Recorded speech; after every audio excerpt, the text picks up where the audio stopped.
So the toolkit was developed by a work group that was put together by the Gerontological Society of America. And this study that started off the toolkit was intended to create assessment instruments that would work in the annual wellness visit. So I'm going to get back to that in a minute. But what that first study did, and it's available online, this is it if anyone wants it, it's cataloged the very high proportion of people with Alzheimer's disease and other dementias who do not have a diagnosis. It talked about the many barriers to identification, detection, and diagnosis that PCPs face, and it documented the positive benefits for people with dementia and families and for PCPs of having dementia, cognitive impairment and dementia in their patients identified and diagnosed. We started with the annual wellness visit. As most of you know, the annual wellness visit was established in 2010. Beneficiaries are entitled to an annual wellness visit where detection of cognitive impairment is part of that visit. So when this was passed, all of us that care about detection and diagnosis of cognitive impairment and dementia were very happy, very excited. This is going to be the breakthrough that we need. So the ways that were written into the annual wellness visit legislation and regulations for detecting cognitive impairment, first as observation by the PCP or any other authorized health professional. So that means look at the person and pick up what you can in your very short 10-minute visit with that person and with that person's many other issues that need to be addressed. So that's a little bit probably not adequate. And then in addition, PCPs and other physicians and health professionals were told to listen for concerns and statements from the person with dementia or the caregiver saying that this was a problem to them. So those were the ways that the PCPs were supposed to detect dementia. Coming out of that and thinking about those problems, I think that we can say there's 6, and actually I thought of another one. So there's 7 major problems that we have with detection of cognitive impairment and diagnosis of dementia. As I said before, people, I think in the United States, we still have the figure half of people who have dementia do not have a diagnosis in their medical record. Half is a lot. I just saw a study yesterday that was a meta-analysis that said in the United States the number is actually 61% do not have a diagnosis. So a huge proportion of people with dementia in the United States. It hasn't, maybe someone knows, maybe someone has an idea, maybe the PCP has an idea, but there's no record of a diagnostic evaluation, a diagnosis, and there's nothing in the chart that says that this person has dementia. I said PCPs sometimes aren't aware of the cognitive impairment. Older adults, despite what it says in the annual wellness visit regs, they don't mention this to their physician in general. Older adults are reluctant to bring this up. Families are reluctant to bring it up with the physician. Families sometimes say, well, if the physician thought this was important, he or she would ask about it or bring it up himself or herself. So that mechanism that's in the annual wellness visit isn't always working. Even if are not aware of cognitive impairment, they're very unlikely to conduct or refer the person for a diagnostic evaluation. I was just thinking also with the previous speaker who's talking about using testing to assess whether there's Alzheimer's or another dementia. A PCP is not going to refer for that testing, which is expensive, as a diagnostic evaluation can be, if there's no recognition. This is a person who has possible cognitive impairment and possible dementia. In addition, two problems here, PCPs sometimes don't, they may make the diagnosis but not disclose it to the person or the family, and that can be to protect people's feelings or for maybe other reasons, but at any rate, many people who have a diagnosis in their record don't know that that's the case. Fewer families don't know, but a significant proportion don't know. And then, again, this idea, it's not documented. Even if the diagnosis is made, it's not documented. You can picture what that means when a person is transferred to the hospital or an emergency department or any place else where they're getting care, and there's nothing in the record to tell the receiving healthcare professionals or others that this is a person with dementia. And then I just wanted to tell you that there was an article online, not yet released, but online in the Journal of the American Geriatric Society, I think, saying that testing of the results of annual wellness visit in 2 million Medicare beneficiaries, some who had an annual wellness visit, some who did not have one, no difference in outcomes in terms of getting a diagnosis. So that's telling you, I think, about some of the problems that I was talking about earlier and that I know you're familiar with.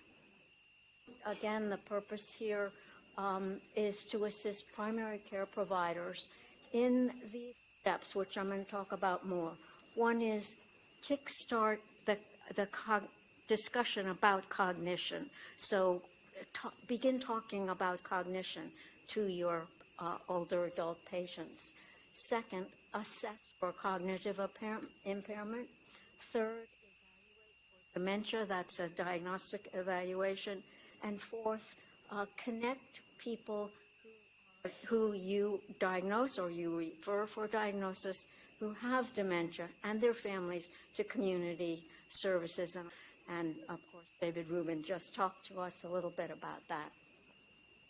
The toolkit contains a huge amount of information. So you can see here structured assessment instruments, messages, like the videos that David Rubin was talking about, but some in print, some online, and a lot of online materials that PCPs can choose to download and hand to their patients or the patients' families, or just give the information to internet-savvy family caregivers. Links to tools outside. There are many options in the toolkit, options for PCPs, recognizing that PCPs may already be using one of these brief cognitive tests, so there's options for which one you want to be using. They may to continue using what they've been using. PCPs obviously practice in many different settings, so options are there to fit better into setting where the PCP is practicing. And this is an interesting situation which some of you may be very aware of. Some experts, some PCPs believe the best way to identify cognitive impairment is to use a brief cognitive test to screen everyone. So it's a screening process. Others believe that you should go through a case-finding process, so listening for concerns, asking about concerns, and that kind of thing. The toolkit is designed to allow either of those approaches. Then one thing that's not on here is that many of the tools in the toolkit can be used by other people in the office. That would be a decision, of course, for every setting, but just to let you know, this is not only going to land on the shoulders of the PCP, although the PCP will need to see the results of those tests. So this is sort of unique, at least in the various recommendations for PCP practice in this area. I think it is to begin early, before there are concerns, to talk to your patients about cognition. This kickstart can be in any PCP office visit, including any annual wellness visit.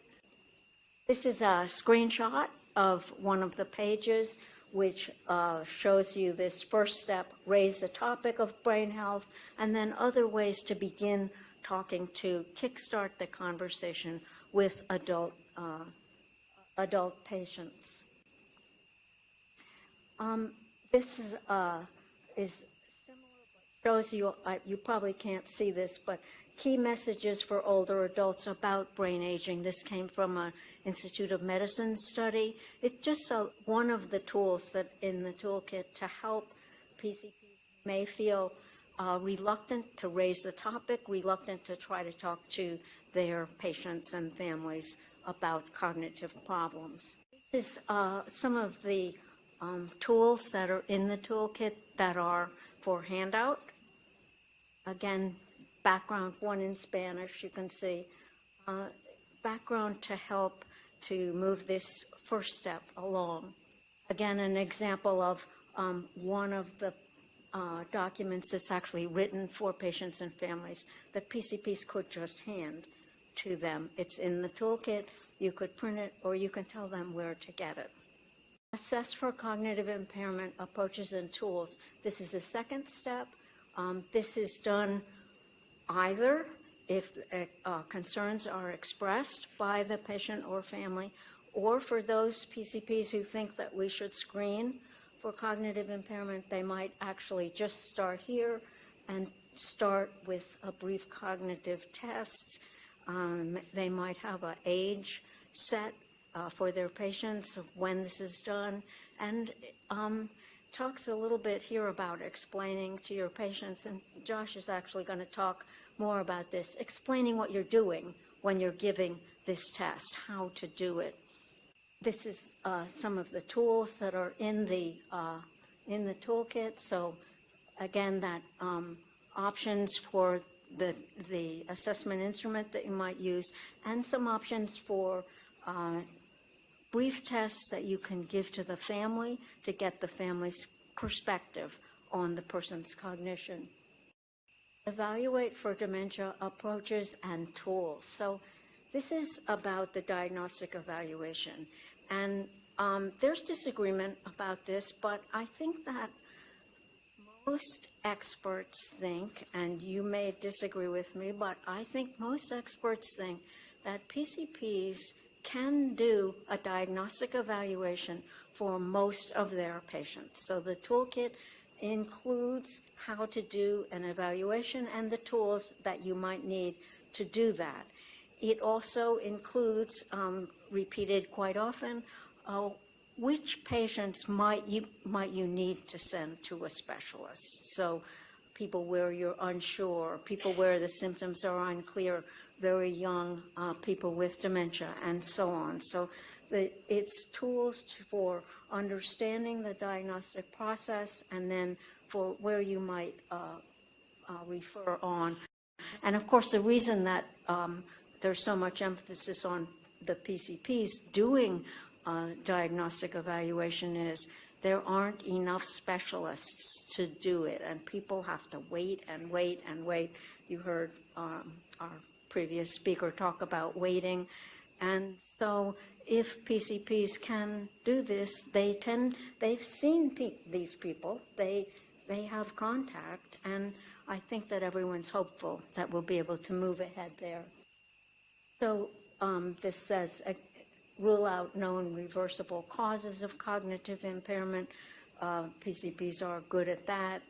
Some fairly brief testing can happen. And again, there's an assumption going through the toolkit that it's very different detection and diagnosis. So detection and the ways that we talk about detecting cognitive impairment aren't a diagnosis. We don't have any data to show this, but I actually have a feeling that more and more people are being told that they have dementia and maybe even Alzheimer's disease based on a 3-question test because of pressure, time pressure. That's not okay because there are reversible causes, medication issues. So it's very important to keep those two separate, detection and diagnosis. These are approaches for doing a diagnostic evaluation. As you can see, the issue that I was talking about earlier, the need to disclose it to people, and there are in the toolkit videos of disclosure. There are words, key words that you could use, and I think, Josh, you talk a little bit about that too. So it's there and for the use of PCPs.